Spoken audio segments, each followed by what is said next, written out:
کبھی ایسا ہوتا ہے نا کہ جب سب سے زیادہ فوکس کی ضرورت ہو، دماغ ادھر ادھر بھٹکنے لگتا ہے، خاص طور پر نماز جیسے لمحات میں۔ تو آج ہم اسی پر بات کریں گے، یہ سمجھنے کی کوشش کریں گے کہ نماز میں وہ گہری توجہ جسے خشوع کہتے ہیں، اسے کیسے حاصل کیا جا سکتا ہے۔ تو سوال یہ پیدا ہوتا ہے کہ آخر ایسا ہوتا ہی کیوں ہے؟ غور و فکر کے ان خاص لمحات میں ہمارا ذہن بھٹکتا کیوں ہے؟ اصل میں اسی سوال کے جواب میں وہ سارے طریقے چھپے ہیں جن سے ہم مکمل ذہنی سکون اور توجہ حاصل کر سکتے ہیں۔ اچھا، تو اس مسئلے کا حل ایک بہت ہی خوبصورت کانسیپٹ میں ہے، جسے کہتے ہیں خشوع اور خضوع۔ یہ ہے کیا؟ یہ دراصل نماز میں سکون، توجہ اور عاجزی کی وہ حالت ہے، وہ کیفیت جہاں انسان اپنی عبادت میں پوری طرح ڈوب جاتا ہے۔ تو سب سے پہلا اور شاید سب سے طاقتور حل وہ کہیں باہر نہیں بلکہ ہماری اپنی سوچ میں ہے۔ آئیے دیکھتے ہیں کہ یہ کیسے کام کرتا ہے۔ دیکھیے، گہری توجہ کا جو سب سے بنیادی اصول ہے نا، وہ ہمیں پیغمبر محمد صلی اللہ علیہ وسلم کی اس نصیحت میں ملتا ہے۔ آپ نے فرمایا، جب تم نماز کے لیے کھڑے ہو تو اس شخص کی طرح نماز پڑھو جو مرنے والا ہے۔ ذرا ایک لمحے کے لیے سوچئے، اس نصیحت کے پیچھے کتنی گہری بات ہے۔ جب کوئی یہ سوچ کر نماز پڑھتا ہے کہ شاید یہ اس کی زندگی کی آخری نماز ہو، تو توجہ تو خود بخود گہری ہو جائے گی نا۔ یہ احساس کہ شاید اس کے بعد کوئی دوسرا موقع ہی نہ ملے، یہ عبادت کا پورا انداز ہی بدل کر رکھ دیتا ہے۔ اور یہ تعلیم ہمیں صحیح الجامع کی ایک حدیث سے ملتی ہے۔ اور اسی سوچ کو ایک اور جملہ مزید گہرا کرتا ہے، اپنی نماز پڑھ لو اس سے پہلے کہ تمہاری نماز پڑھی جائے۔ مطلب یہ ہمارے زندگی کی نماز اور ہماری نماز جنازہ کے فرق کو بالکل سامنے لا کر کھڑا کر دیتا ہے۔ یہ ایک ایسی یاد دہانی ہے جو فوکس کو ایک بالکل ہی الگ لیول پر لے جاتی ہے۔ اچھا، تو یہ تو ہو گئی ہمارے مائنڈ سیٹ یعنی اندرونی سوچ کی بات۔ اب ذرا باہر کی دنیا کی طرف آتے ہیں اور دیکھتے ہیں کہ ہم اپنے ماحول کو کیسے بہتر بنا سکتے ہیں تاکہ ہماری توجہ نہ بھٹکے۔ اس کی سب سے پہلی مثال تو خود جائے نماز ہے۔ دیکھیں، ایک بالکل سادہ سی جائے نماز ہوگی تو دھیان اللہ کی طرف رہے گا، لیکن اگر ایک بہت رنگین اور ڈیزائن والی جائے نماز ہو تو کیا ہوگا؟ ذہن اس کے پیٹرن اور رنگوں میں الجھ سکتا ہے اور عبادت سے دھیان ہٹ سکتا ہے۔ اور اس نصیحت کے پیچھے ایک بڑا زبردست واقعہ بھی ہے۔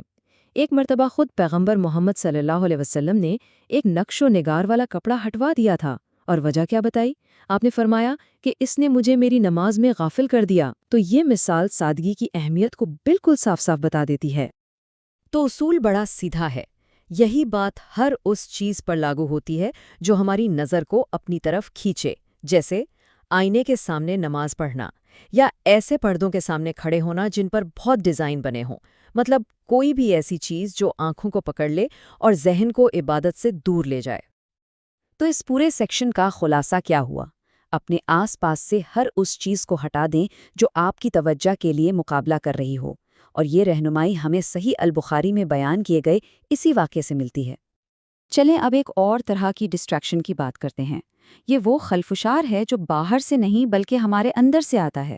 جی ہاں، میں بات کر رہی ہوں ہماری جسمانی ضروریات کی۔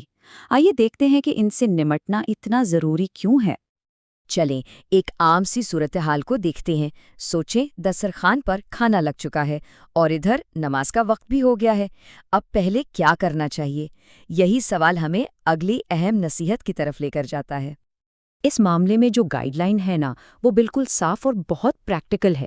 پہلا قدم یہ ہے کہ اپنی جو بھی فوری جسمانی ضرورت ہے، جیسے بھوک لگی ہے یا واش روم جانا ہے، اسے پہلے پورا کر لیں۔